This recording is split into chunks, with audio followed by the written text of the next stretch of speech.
myself, right now 101 girls hawana mahali pa kulala na they have nothing completely. And this happened that we do not know what happened. We only saw fire.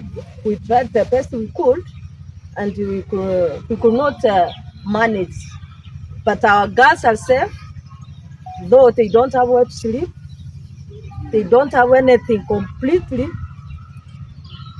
And particularly, I'm requesting everybody of goodwill to assist us so that we can help these girls. The classes are there, but the dormitory is not there. What to use is not there. Actually, if anybody can reach our governor, our government, anywhere where they are, we are kindly requesting that they may help us to assist these girls so that we continue with our normal studies. There's no life that was lost. There were no accidents. It is fair that watoto walikuwa darasani. Sababu watoto wetu wangekuwa pale ndani, sasa tungekuwa tunasema stories zingine tofauti. Kwa hivyo wazazi, ningependa sana mkae na ile nguvu, because hao watoto wetu ni wadogo.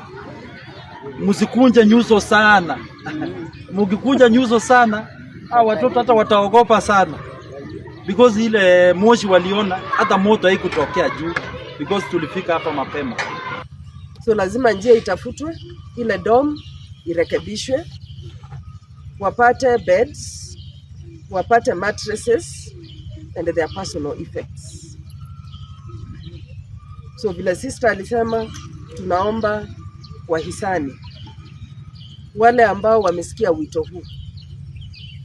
If the area MCA has heard this, the area MP and even the governor can come in and really assist this school so that the girls can stabilize, wasome, masomo yao yasikuwe affected.